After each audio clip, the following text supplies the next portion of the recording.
Amém? Então que bom, queridos, que você está aqui. Nós vamos receber do Senhor nessa noite. É uma conferência de oração. E talvez você esteja se perguntando, né, o que se pode falar sobre oração. Eu quero te dizer, queridos, que existe um lugar que nós temos em Deus e esse lugar é em oração. Amém? Eu queria te levar para Isaías, no capítulo 56, no versículo 7. E eu quero compartilhar com você algumas verdades, né, da palavra de Deus, aquilo que estava no coração de Deus, sobre esse tempo que nós estamos vivendo, aquilo que estava no coração de Deus sobre mim, sobre você. Isaías 56, no versículo 7.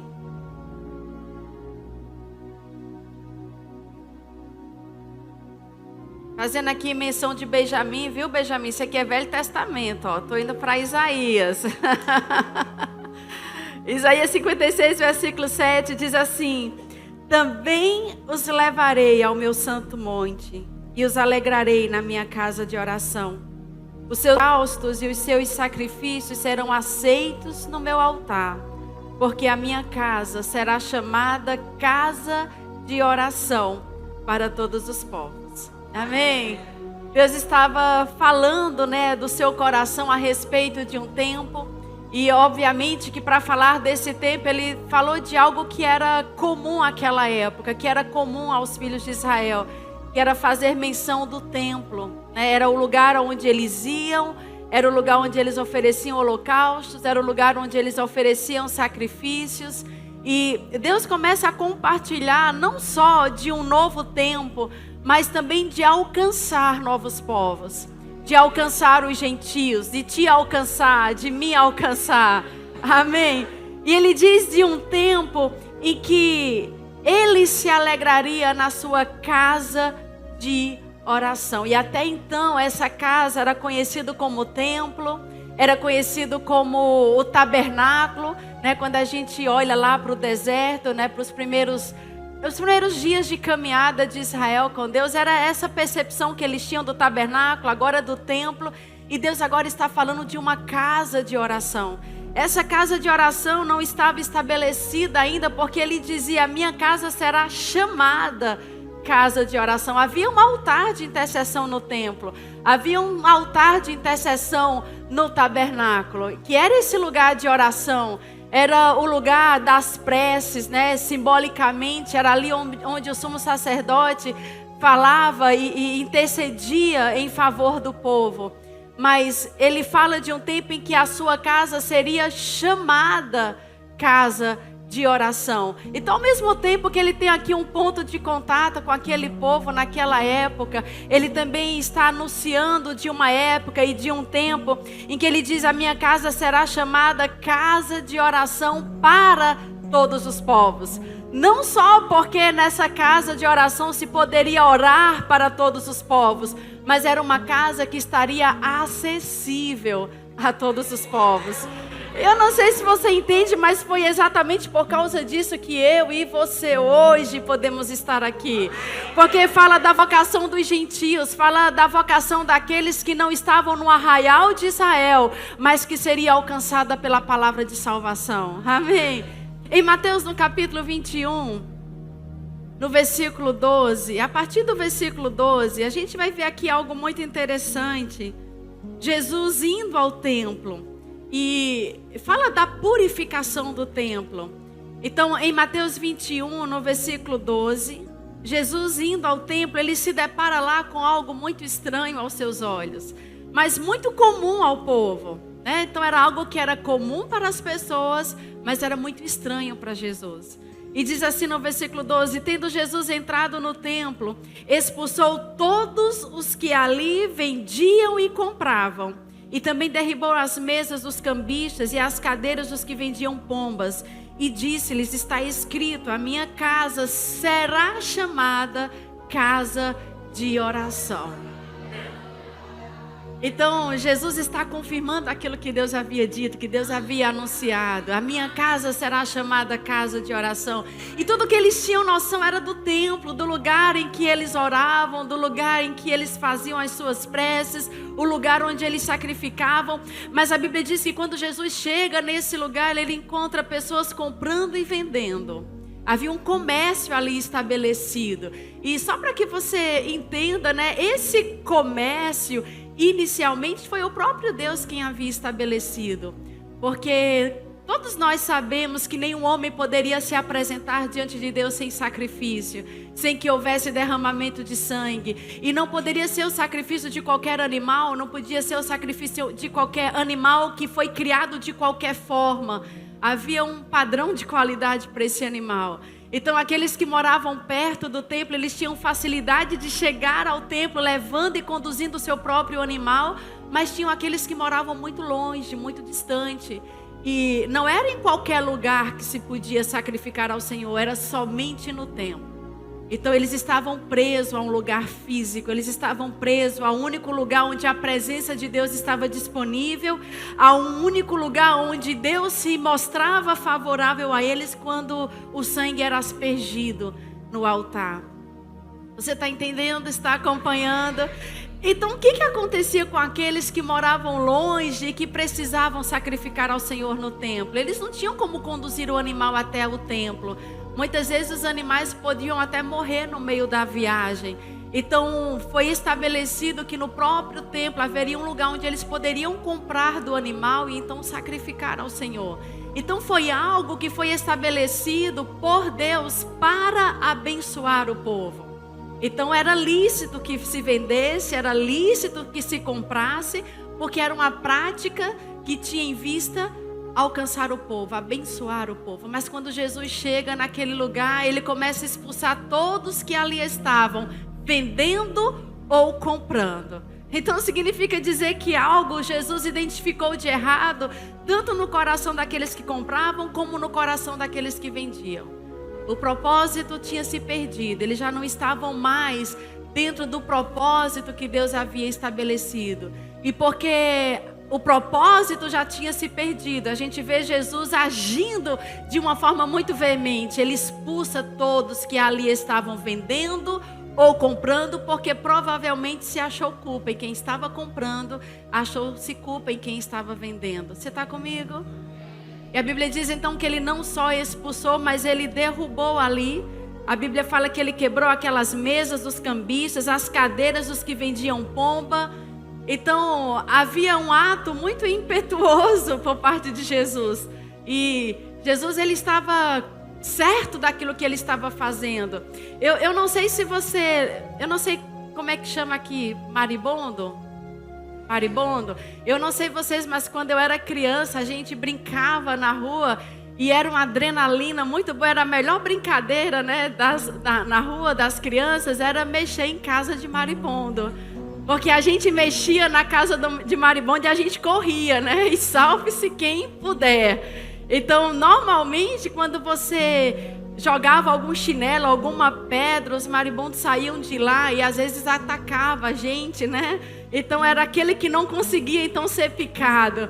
E entende que, às vezes, a gente não queria derrubar aquela casa, a gente queria só brincar, né? Mas quando o chinelo batia com força e a casa caía, então eles não retornavam mais para aquele lugar. Eles retornavam, mas quando ele via que aquela casa tinha sido derrubada, eles então iam para outro lugar e faziam casa em outro lugar. Eu não sei se você entende, mas existe algo aqui que Jesus fala e faz que é muito significativo, que não é só de expulsar, mas de quebrar aquele comércio, para que aquilo não voltasse a ser estabelecido posteriormente. Então os maribondos voltavam enquanto a estrutura da casa estava ali. Mas quando aquela estrutura era quebrada, eles já não tinham mais para onde retornar. E a gente vê Jesus firme nesse propósito de quê? De restaurar o propósito. Deus estava firme no propósito de restaurar o propósito da casa de oração. Porque ele diz, está escrito: a minha casa será chamada casa de oração. Eu não sei se você sabe, queridos, mas Deus não vai negociar com aquilo que está escrito. Porque Deus está identificado com a sua palavra. Deus e a sua palavra são um. Deus está preso à sua palavra. Deus está preso às suas promessas. E por que Ele está preso? Porque Ele é a palavra. Amém? Deus e a sua palavra são um. Tudo aquilo que Deus fala, fala do interior, fala de quem Deus é, fala da sua natureza. Então, Deus está preso àquilo que está escrito. Então, Deus ele não vai negociar com o propósito. Deus ele não vai negociar com aquilo que está escrito. Aquilo que está escrito é inegociável. Então, Deus diz, aquilo que está escrito é que a minha casa será chamada casa de oração. E eu quero te lembrar nesse contexto daquele encontro que Jesus teve com a mulher samaritana. Porque até então o que eles sabiam era de um lugar onde eles deveriam ir. Um lugar para onde eles deveriam então sacrificar ao Senhor. E quando Jesus está conversando com aquela mulher samaritana, a Bíblia diz que ela faz uma pergunta. E os estudiosos falam, da vida que ela tinha. Era provavelmente uma prostituta, era samaritana, era uma mulher. Nunca deveria estar falando com Jesus. Nunca deveria ser alguém para quem Jesus pudesse dar atenção. Mas de repente a gente encontra nas Escrituras Jesus falando com uma mulher samaritana, porque não havia harmonia entre judeus e samaritanos, e uma prostituta. E é interessante porque diante de tantas coisas que aquela mulher poderia perguntar a Jesus, diante de tantas coisas que ela poderia demandar de Jesus, tendo em vista a sua própria condição, tudo que ela quer saber é: Jesus, qual é o lugar? Onde é que nós devemos adorar? Porque os nossos pais dizem que nós devemos adorar aqui no monte, mas os vossos pais dizem que nós devemos ir em Jerusalém. Qual é o lugar? Então, a percepção que eles tinham de templo, do lugar da presença, era esse lugar físico. Então, você tinha que ir até lá. Você tinha que se mostrar aceito por Deus através de sacrifícios, através de um sistema sacrificial de animais. O sangue daquele animal tinha que te fazer aceito diante de Deus. Então, alguma coisa tinha que ser feita. E Jesus estava falando, Deus falou lá em Isaías, a minha casa será chamada. Jesus está dizendo, a minha casa será chamada casa de oração. E agora a gente vê essa mulher perguntando sobre o templo, qual é o lugar. Ele diz, mulher, se você puder crer em mim, você vai saber que a hora vem e já chegou, em que nem nesse monte, nem em Jerusalém adorarei ao Pai. Mas a hora vem e já chegou. A hora vem e já chegou. Em que os verdadeiros adoradores adorarão ao Pai em espírito e em verdade.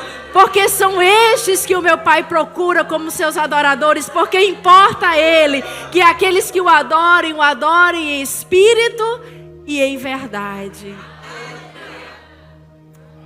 Uma das primeiras coisas que eu aprendi vendo Jesus conversando com essa mulher é que não importa quem você seja, de onde você venha, qual a sua condição, Ele nunca vai se negar a você. Porque Jesus tinha tudo para dizer, mulher, isso que você está me perguntando eu não vou te responder, é precioso demais para você. Mas você vai ver Jesus compartilhando com essa mulher verdades tão preciosas que você não vê Jesus compartilhando com os discípulos. Ele pode ter compartilhado, mas não está escrito em canto nenhum Jesus falando para os discípulos a respeito da adoração, de você adorar ao Pai em espírito e em verdade. Você não vê Jesus falando para os discípulos sobre esse tempo e que já não tem mais a ver com o lugar, porque era exatamente isso que Jesus estava falando com ela. Não tem a ver mais com o lugar. A hora vem e já chegou que os verdadeiros adoradores adorarão em espírito e em verdade.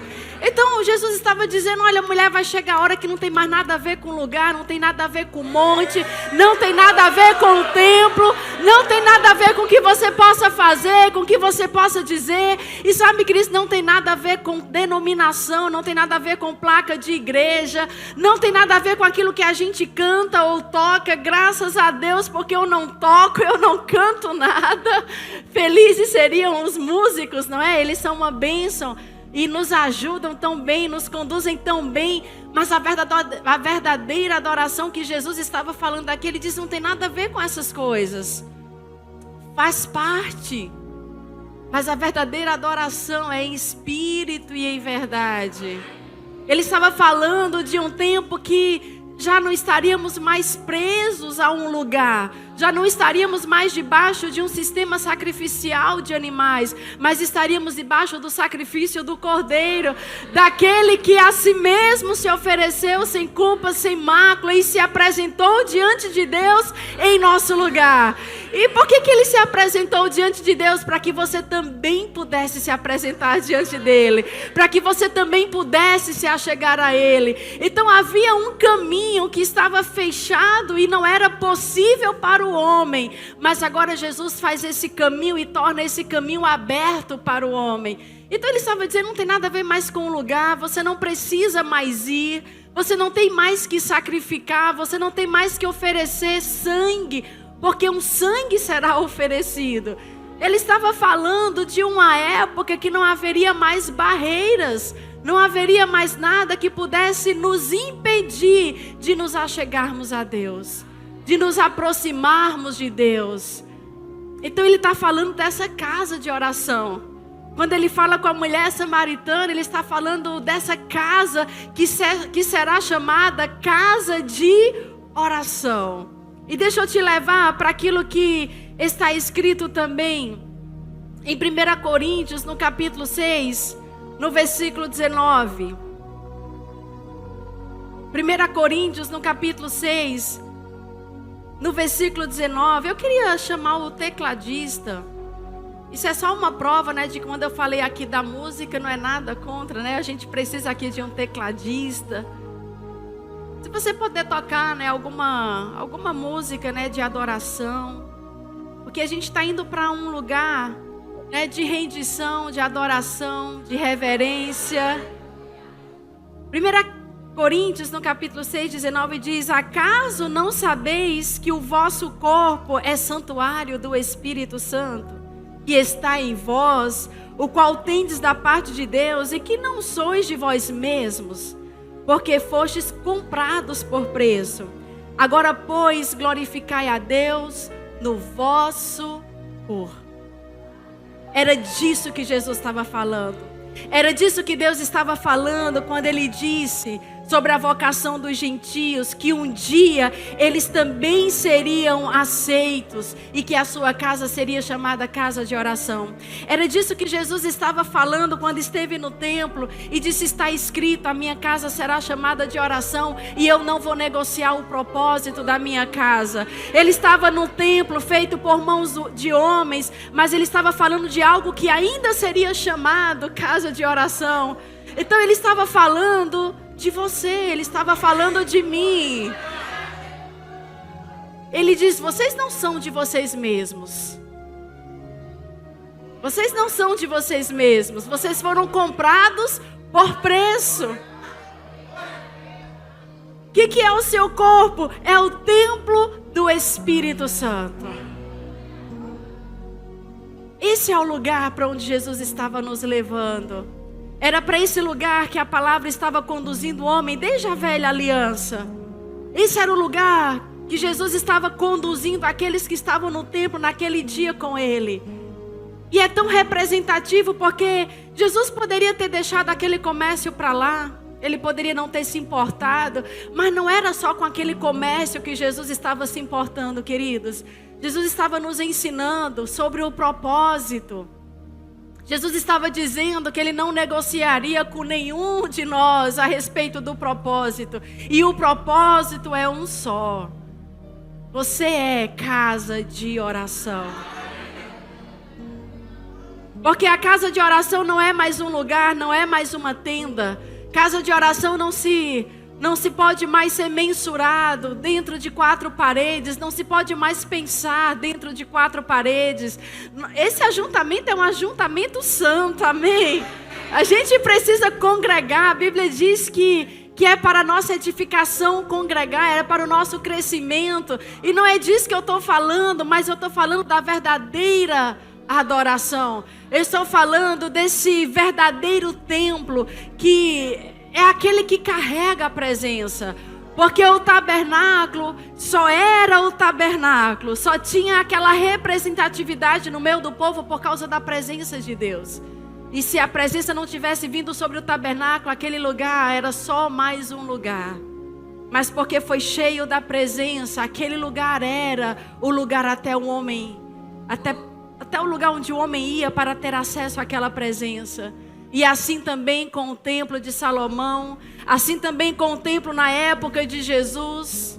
Mas essa verdade também é para nós hoje. Só que esse templo já não é mais feito por mãos de homens. Esse templo diz respeito a algo que o próprio Deus construiu. Porque um corpo foi gerado. E esse corpo foi gerado, queridos, para que você pudesse carregar a presença da mesma forma que o tabernáculo na velha aliança carregou a presença. Você é templo do Espírito Santo porque você também é cheio do Espírito Santo. Da mesma forma que o tabernáculo sem a presença não teria valor nenhum, da mesma forma que o templo sem a presença não teria valor nenhum, a obra da redenção não teria tido valor nenhum se a própria presença de Deus, se o próprio Espírito de Deus não tivesse descido para fazer morada em você. Então nós somos a casa de oração. É esse lugar para onde Jesus estava nos levando. Eu quero ler para você uma profecia do irmão Kenneth Hagin, de 1981. E ele dizia assim, eu vou ler só uma parte dessa profecia. E ele diz assim: a palavra do Senhor veio a mim, dizendo que alguns diriam que nossa igreja é uma igreja de louvor. Outros diriam que a nossa igreja é uma igreja da palavra. Alguns diriam que a nossa igreja é uma igreja de fé. E alguns diriam que a nossa igreja é uma igreja de poder. Eu não sei se você identifica, mas você está numa igreja assim? Eu estou numa igreja assim. E eu me identifico. E eu posso olhar para a igreja onde eu congrego, estou servindo ao Senhor hoje, e posso dizer, olha, está falando de nós. É uma igreja de louvor. Eu fui atraída para aquela igreja por causa do louvor, por causa da atmosfera, da unção que operava. Que coisa maravilhosa. Eu vinha de uma igreja que a gente cantava um hino, e aquilo ali estava bom, a gente se sentava, depois cantava mais um hino. Mas aí eu fui para um lugar em que a gente tinha um tempo de louvor, de adoração. As pessoas se entregavam tão livremente. Uma igreja que pregava a palavra, que ensinava a palavra.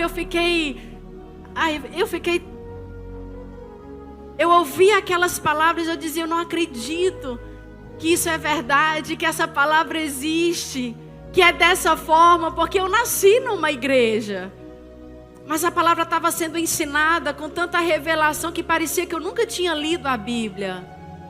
Então é uma igreja que se aperfeiçoou no ensino da palavra. E eu acho que você tem sido ensinado, porque eu tenho visto os vídeos do pastor aqui. Você se expõe a um louvor maravilhoso, ao ensino maravilhoso da palavra. Uma igreja que ensina fé, que anda em fé, que inspira fé.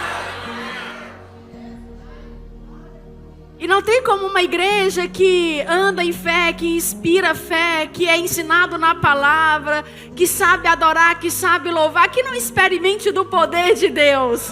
Então nós temos experimentado de todas essas coisas. Quando eu comecei a ter acesso e ler essa profecia, eu falei, que bom, né? A gente está bem demais, a gente está aprovado.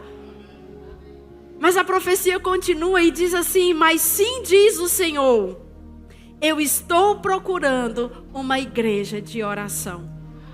Para aqueles que esperarão de mim, pois vocês nunca poderão cantar como vocês devem cantar, até que vocês tenham esperado de mim, diz o Senhor dos Exércitos. Vocês nunca poderão adorar como vocês devem adorar, e vocês nunca poderão de fato andar em fé, na medida em que vocês devem andar em fé, até que vocês tenham esperado de mim. Até que a oração faça parte de você, como a respiração é parte do corpo físico. Vocês não podem desfrutar da plenitude da palavra e o poder nunca estará em total manifestação até que vocês se tornem conhecidos como uma igreja de oração.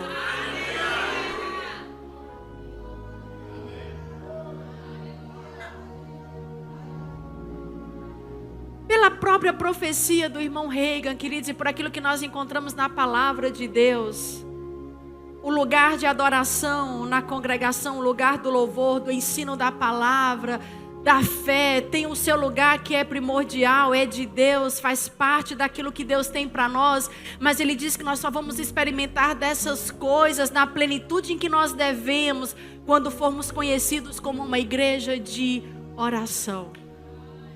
Então não basta ser chamada casa de oração, você entende? Não basta ser chamada casa de oração. É preciso que o propósito seja visto. É preciso que o propósito esteja sendo alcançado, cumprido. Ele diz, eu preciso que vocês sejam conhecidos não apenas como uma casa que sabe cantar bem, adorar bem, pregar, ministrar, não. Mas que vocês sejam conhecidos como uma igreja de oração. Isso me fez pensar a carta que foi escrita à igreja de Éfeso, em Apocalipse. No capítulo 2, no versículo 2. Apocalipse no capítulo 2, versículo 2 ao versículo 4. A Bíblia fala que as profecias elas devem ser julgadas pela palavra de Deus. E foi assim que eu pude julgar a profecia do irmão Reagan, pela palavra, lendo Apocalipse, porque eu vejo exatamente uma carta que fala exatamente sobre essas coisas. Porque diz assim, conheço as tuas obras, tanto o seu labor como a tua perseverança, e que não podes suportar homens maus, e que pusestes à prova os que a si mesmos se declaram apóstolos e não são, e os achastes mentirosos, e tens perseverança e suportastes provas por causa do meu nome e não te deixastes esmorecer. Então, existe aqui uma igreja que desponta diante do Senhor. Existe uma igreja cujas obras elas são aprovadas por Deus. Elas são reconhecidas. É uma igreja que o próprio Deus fala, eu conheço as tuas obras, eu sei o teu labor e a tua perseverança. Eu sei o que vocês têm feito. E eu sei que vocês têm perseverado naquilo que vocês têm feito. E isso é bom, isso é aceitável. Deus não está condenando aquilo que eles estão fazendo, muito pelo contrário, Deus está reconhecendo a obra daquela igreja, a perseverança em fazer as boas obras. Ele diz, vocês não suportam aquilo que é mal, vocês estão colocando à prova aqueles que se dizem ser uma coisa que não são. Então vocês estão sendo diligentes com aqueles que se dizem apóstolos e não são. Vocês são zelosos com a palavra. Está tudo bem quanto a essas coisas. Mas no versículo 4 ele diz, tenho porém contra ti que abandonaste o teu primeiro amor. Vocês estão indo bem demais nas obras que vocês estão fazendo. Mas existe algo que se levanta contra vocês. É que vocês abandonaram o primeiro amor. Eu quero ler esse versículo 4 em outras versões. Na versão King James diz assim, entretanto tenho contra ti o fato de que abandonaste o primeiro amor. Na versão transformadora diz, contudo tenho contra você uma queixa, você abandonou o amor que você tinha no princípio. Na linguagem de hoje diz, porém tenho uma coisa contra vocês, é que agora vocês não me amam como me amavam no princípio. Na versão amplificada, eu tenho esta queixa a fazer contra ti. Você abandonou o amor que você inicialmente tinha. Você me abandonou, o seu primeiro amor. E na última versão, a Paixão, diz, eu tenho isto contra ti. Você abandonou o amor apaixonado que você tinha para comigo no princípio. Você entende, queridos, que aquilo que eles faziam, as obras tão aprovadas por Deus, e eu acredito que muitos de nós, às vezes, entendemos que o nosso serviço ao Senhor é uma demonstração do nosso amor ao Senhor. E isso é verdade. Nós servimos ao Senhor porque nós amamos ao Senhor. E o nosso serviço, a nossa vida estará a serviço da igreja, a serviço do Senhor, em tudo aquilo que nós somos chamados para fazer. Mas aquilo que nós fazemos não é exatamente aquilo que nós somos. O que nós fazemos é uma coisa, o que nós somos é outra coisa, é outro departamento. Deus lida com aquilo que nós fazemos, mas Deus lida também com aquilo que nós somos. Aquilo que nós fazemos em nada pode substituir o nosso lugar em Deus. Aquilo que nós fazemos, o nosso tempo servindo ao Senhor, o nosso tempo servindo aqui na igreja.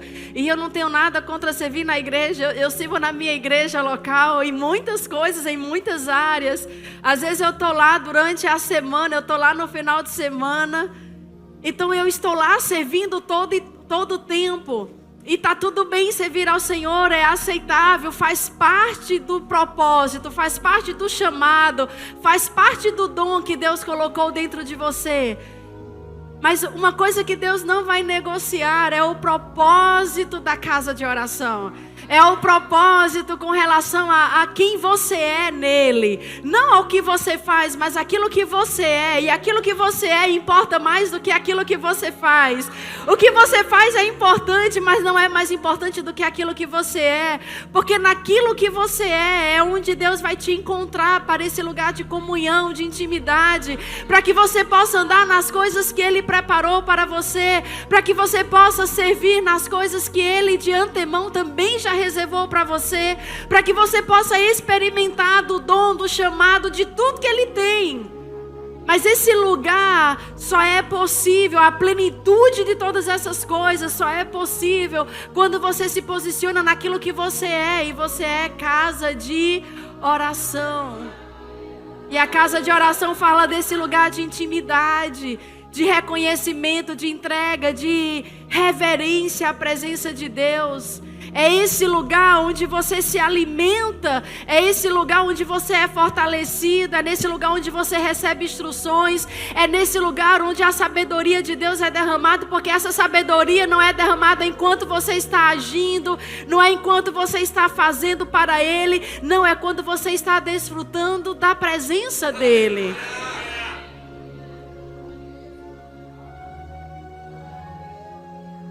Deus está feliz com o seu serviço a Ele, amém. Deus está feliz de você estar servindo a Ele, porque foi Ele mesmo que colocou em nós dons, habilidades, ferramentas, para que essas habilidades, esses dons e essas ferramentas sejam utilizadas mesmo para a edificação da igreja, para o crescimento da igreja. E Deus quer que você trabalhe com essas ferramentas. Deus quer que todas essas coisas sejam aperfeiçoadas. E elas serão aperfeiçoadas no serviço ao Senhor. É você servindo aonde Ele te chamou para servir. E quanto a isso, está tudo bem.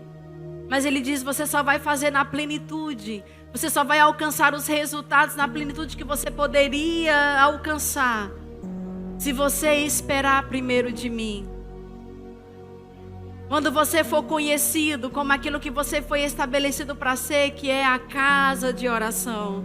Então a gente começa a entender aquilo que Jesus falou com aquela mulher samaritana. Esse lugar onde você quer adorar, esse lugar onde você pensa que vai para poder ter acesso à presença. Deixa eu te falar, está chegando esse tempo em que você não vai mais estar debaixo desse sacrifício, desse sistema sacrificial de animal. Não, existe um lugar, existe um caminho que está sendo feito. E quando esse caminho for feito, você vai passar por esse caminho, você vai ter acesso ao trono da graça. Você vai ter acesso à presença de Deus, e vai ser em qualquer lugar, porque aonde quer que exista um crente sobre a face da terra, ali existe um altar de adoração. Eles iam para o templo para aspergir sangue sobre o altar. E o que Jesus estava falando é, você é o altar, mulher. Se você acreditar em mim, você vai saber que você é o altar. E que o sangue vai ser aspergido sobre o altar. Porque, queridos, você foi comprado por preço. É isso que Paulo diz. Você foi comprado por preço. Você é um altar. Você foi erguido como um altar de adoração, como um altar de intercessão. Você foi levantado como um altar de oração. Mas sobre esse altar existe sangue. E esse sangue já não é mais sangue de bode, não é mais sangue de qualquer animal. Não, é o sangue do Cordeiro de Deus. Então você não só foi comprado, mas você foi lavado. Você foi remido por esse sangue. Não existe nada mais que você precisa fazer para ser aceito, porque você já é aceito. Jesus já fez aquilo que ele precisava fazer. Ele se deu. Quando o sumo sacerdote na velha aliança, ele ia até a presença, a Bíblia diz que ele tinha que fazer um caminho, ele tinha que entrar no tabernáculo, passar pela primeira porta, ele tinha que passar pelo altar do holocausto, ele tinha que sacrificar ali, e depois que ele sacrificava, depois que a oferta era queimada, ele ia para a bacia de água, e a Bíblia diz que era ali que eles se purificavam apenas no tocante à carne. Porque em nada do que eles faziam os purificavam no tocante à consciência. Eles se purificavam na carne, eles limpavam as suas mãos, as suas vestes. E só então eles entravam dentro do tabernáculo. Mas somente o sumo sacerdote, entrando no tabernáculo, tinha acesso ao Santíssimo Lugar. E a Bíblia diz, ele não era um sumo sacerdote sem culpa, sem pecado. Os seus sacrifícios e o sangue que ele conduzia não eram perfeitos, não eram sacrifícios perfeitos. E ele tinha que fazer ano após ano. Mas nós temos tal sumo sacerdote, sem culpa, sem mácula. A Bíblia diz, separado totalmente dos pecadores e feito mais alto do que os céus. Ei, nós temos esse sumo sacerdote que se apresentou diante de Deus. E porque ele se apresentou, essa é a garantia de que nós também podemos nos apresentar. Então a gente não vai até ele para ser aceito. Não, a gente vai até ele porque a gente já foi aceito por ele. O livro de Hebreus diz que nós devemos entrar com ousadia no santo lugar, que nós devemos nos apresentar com intrepidez, nós devemos andar com ousadia, com intrepidez e ter acesso a esse lugar que é o trono da graça, que é o trono de misericórdia. E você pode estar perguntando, mas que lugar é esse? Porque se eu já sou o templo do Espírito, Ele está dentro de nós. Ele está dentro de nós. Você é casa de oração, você é o templo do Espírito Santo. Você já está cheio dessa presença. Mas essa presença, embora ela esteja dentro de nós, ela precisa se manifestar através de nós. É uma presença que você precisa acessar. É uma presença que você precisa considerar, reverenciar. E eu entendo, queridos, que a oração é esse movimento que nós fazemos para dentro de nós. O sumo sacerdote se aproximava daquela presença, o movimento era de fora para dentro. Mas quando nós nascemos, nós já nascemos na presença. Quando você nasceu de novo, você já caiu ali dentro, na presença. Com acesso à presença, um acesso irrestrito. E é por isso que Jesus falou, não é nem nesse monte, nem em Jerusalém, é onde você estiver.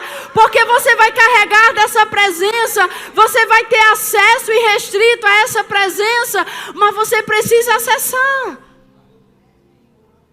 Você precisa reverenciar.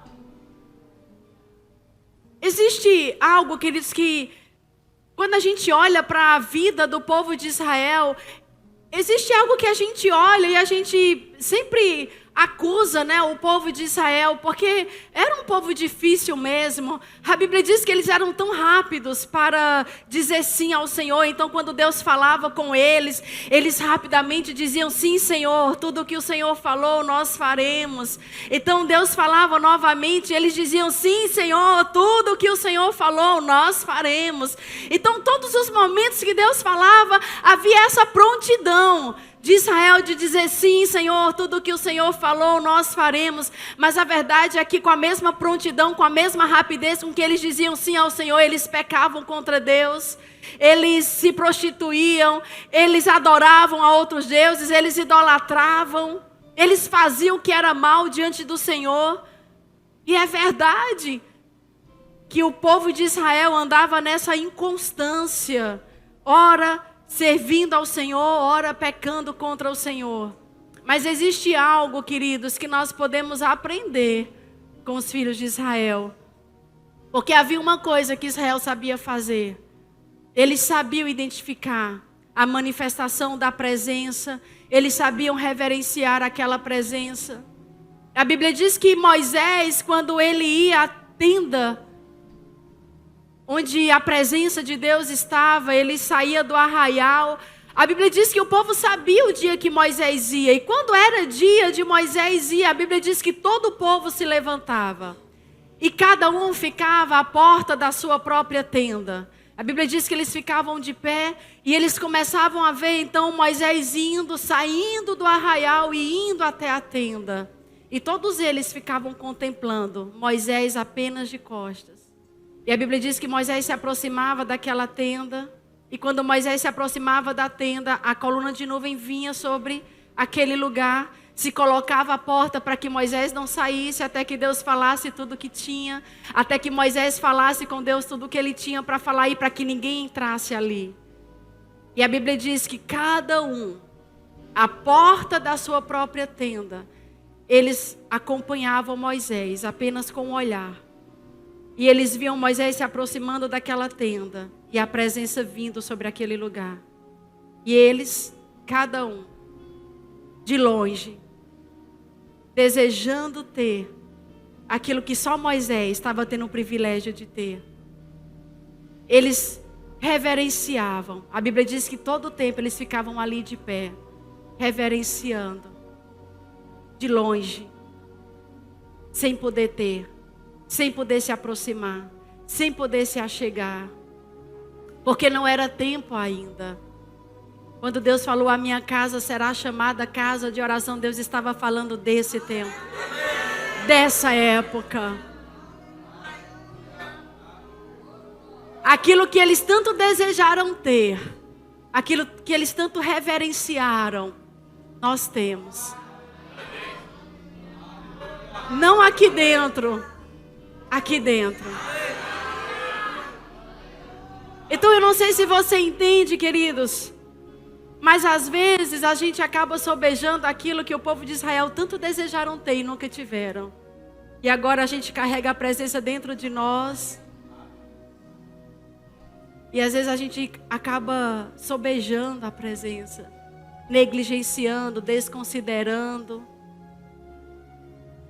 E se existe algo que Deus não vai negociar conosco, é aquilo que nós somos nele. Por que Ele nos constituiu uma casa de oração? Porque a Bíblia diz que os atributos de Deus, a sua divindade, o seu eterno poder, claramente podem ser vistos através das coisas que Ele criou. Ele diz que por isso mesmo o mundo é indesculpável, os homens são indesculpáveis. Porque existe algo de Deus que é revelado nas coisas que Ele criou. Mas Ele diz que a intimidade dEle é para aqueles que o buscam. Para aqueles que o amam. E apenas a este Ele dará a conhecer a sua aliança. Então existe algo da parte de Deus que é revelado ao homem, ao mundo. Mas existe algo da parte de Deus que vai ser revelado apenas aos filhos. E Deus, Ele está pronto para se revelar. Deus, Ele está pronto para se revelar, para se manifestar em nós, através de nós, na nossa igreja, nesses ajuntamentos, que é um lugar santo que nós estamos, porque aqui é parte do corpo de Cristo. Não foi coisa de homem. Deus estabeleceu a igreja, Deus estabeleceu esse ajuntamento. Então existe algo maior para contemplarmos. Existe algo maior para vermos. O povo de Israel contemplou o poder de Deus. Eles viram coisas, queridos, que eu nunca vi. Eu nunca vi o mar se abrindo. Eles viram. Eles passaram a pé enxuto. Não tinha umidade no chão. Eles andaram a pé enxuto. O mar se abriu. A Bíblia diz que águas amargas se tornaram doces para que eles pudessem beber. Saiu água da rocha. Eles viram a manifestação do poder de Deus. Eles viram coisas grandiosas acontecendo. Eles viram julgamento vindo sobre o Egito. Como escravos, eles saíram do Egito com grandes manifestações de riqueza e de poder. Mas aquilo que eles desejaram e que teriam mudado o rumo e o curso da vida deles, e isso eles não tiveram a presença dentro. E hoje nós temos a presença dentro. Mas às vezes com a presença dentro, a gente está querendo ver os grandes feitos. A gente está querendo ver aquilo que os olhos, podem enxergar. A gente quer ver o sobrenatural. A gente quer ver coisas grandiosas acontecendo. E a gente não entende que a coisa mais grandiosa que poderia ter acontecido é aquela presença que o povo de Deus sempre quis estar dentro de nós. Porque esse é o grande sobrenatural de Deus. O sobrenatural começa você reconhecendo a presença de Deus dentro de você. Esse é o lugar da casa de oração. A casa de oração é esse movimento que você faz a presença de Deus. Então eu queria te convidar a ficar de pé nesse momento. Queria chamar o grupo de louvor. Eu acho que esse é um bom lugar para nós começarmos essa conferência de oração, queridos. Porque não tem nada a ver com aquilo que a gente fala, não tem nada a ver com aquilo que a gente faz. Tudo tem a ver com a presença que nós carregamos, que está dentro de nós. Tudo tem a ver com a reverência, com o amor que nós temos ao Senhor. Nós não podemos desejar mais as coisas do que o Senhor. Nós não podemos desejar mais aquilo que Ele faz do que aquilo que Ele é. Não existe nada que nós possamos ter que possa substituir o lugar da presença. E olha que coisa maravilhosa, que você não precisa ir até ela, porque ela está dentro de você. É um movimento que você faz agora para dentro de você mesmo. É esse lugar da reverência, é esse lugar em que você considera a presença. Então eu queria te convidar a esse lugar de você considerar a presença de Deus que está dentro de você. De você considerar e você reverenciar essa presença.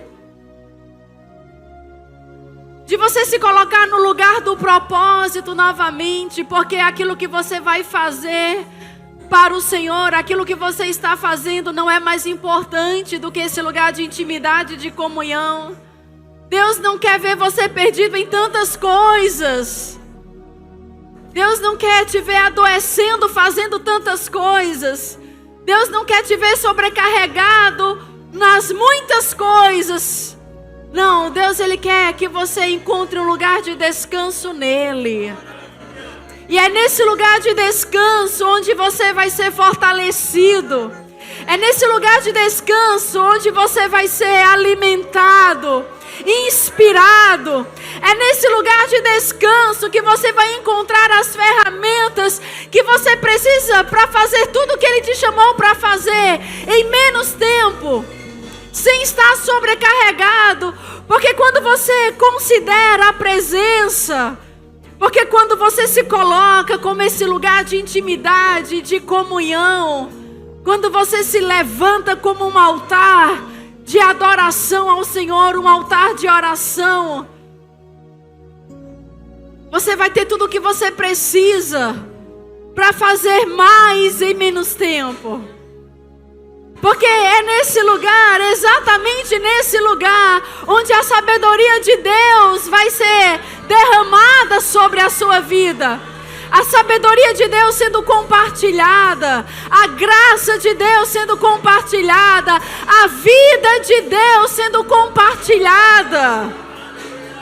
Porque não existe chamado sem a presença, queridos. Não existe chamado sem a presença. Não existe avivamento sem a presença de Deus. Então tudo acontece nesse lugar de comunhão, de intimidade. É nesse lugar onde você reverencia ao Senhor.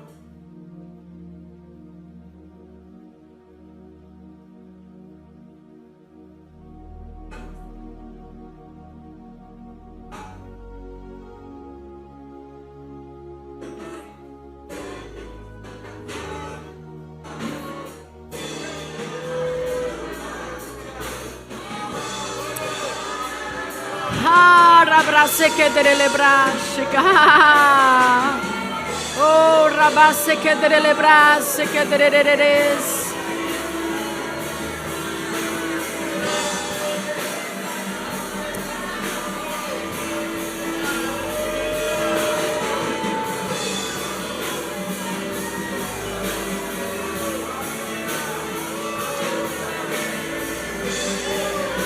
Existe refrigério na presença. Quando você se expõe à presença de Deus, queridos, você não precisa ninguém pondo as mãos sobre você. Quando você se expõe à presença de Deus, você não precisa que ninguém ore por você. Quando você considera a presença e você reverencia a presença, quando você se dá, quando você se entrega, essa presença, ela se torna tudo o que você precisa. E você tem nela tudo o que você precisa. Você tem nela a manifestação de tudo o que você precisa. Porque agora mesmo existe uma presença que se move dentro de você. Mas existe também uma presença que se move em nosso meio. Uma presença que se move em nosso meio. Então você está cercado pela presença. Você está cercado pela presença. Então é nesse lugar que você recebe as instruções que você precisa. É nesse lugar onde você recebe cura. É nesse lugar, queridos, onde há refrigério. Existe refrigério nesse lugar.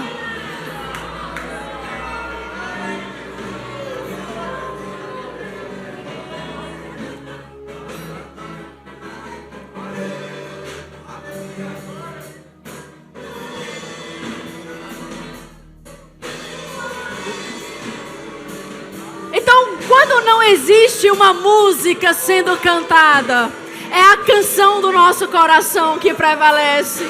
Essa é a melhor canção. São as melhores palavras. Porque não é uma letra. Porque não é o que se toca. É a expressão do seu coração. É a tua reverência. É a tua adoração. É a tua entrega. Oh, te amamos, Pai. Te reverenciamos. Te reverenciamos. Aleluia. Oh, aleluia. Oh, aleluia. Oh, rabasse que derelebrasse merelebrasse que. Aleluia.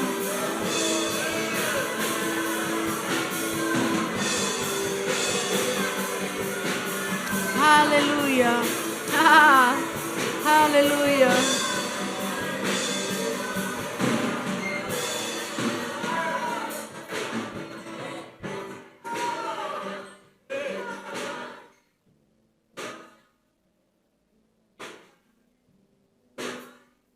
Jesus falou assim: quando tiver 2 ou mais reunidos em meu nome, eu estarei ali com eles. Eu só quero que você entenda desse lugar sendo cheio da presença de Deus. Porque nós carregamos essa presença, mas também tem uma presença que se move em nosso meio. A Bíblia diz, queridos, que quando os filhos de Israel, eles estavam indo pelo Egito, pelo deserto, A Bíblia diz que num determinado momento eles estavam de frente para o mar. Eles não tinham mais para onde ir, porque atrás deles estavam seus inimigos. Faraó, carros e cavaleiros, todo o exército, todo o povo do Egito estava atrás dos filhos de Deus, dos filhos de Israel.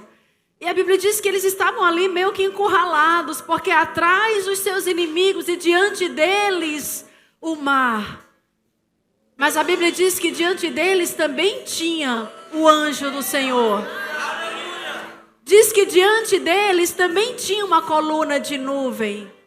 E diz que esse anjo que estava diante deles, saiu de diante deles e se colocou atrás deles. E diz que da mesma forma, aquela coluna de nuvem que estava adiante, guiando eles, saiu de diante deles e se colocou atrás deles. E diz que por causa disso, seus inimigos jamais puderam alcançar os filhos de Israel. Porque havia uma barreira de proteção. Nada poderia alcançar os filhos de Israel. Nada poderia alcançar. Então era um anjo que se movimentava de acordo com a necessidade. Quando Moisés fala para Deus que não iria a lugar nenhum sem que a presença de Deus fosse com ele. E quando Deus fala, a minha presença irá contigo, essa palavra presença significa a pessoa falando da própria pessoa de Deus, mas também fala de advérbio. Diante de e atrás de. Presença fala de alguém que está indo adiante de você, atrás de você, e que vem em sua direção, em resposta a você. Então, é assim que nós estamos, cercados pela presença. Nós estamos cercados pela presença. Cercados pela presença. Existe um lugar de proteção. Existe um lugar de proteção na presença. Então nós reverenciamos, Pai, a sua presença dentro de nós.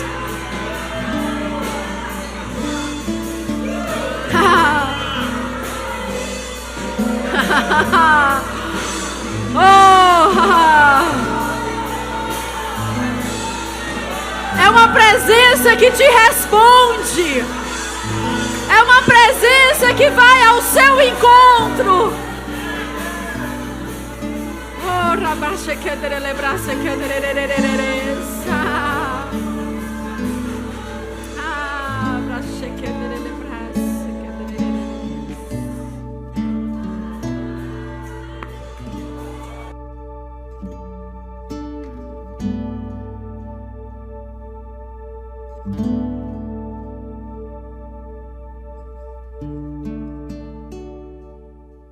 Atrás de você e que vem em sua direção, em resposta a você. Então, é assim que nós estamos, cercados pela presença. Nós estamos cercados pela presença. Cercados pela presença. Existe um lugar de proteção. Existe um lugar de proteção na presença. Então nós reverenciamos, Pai, a sua presença dentro de nós.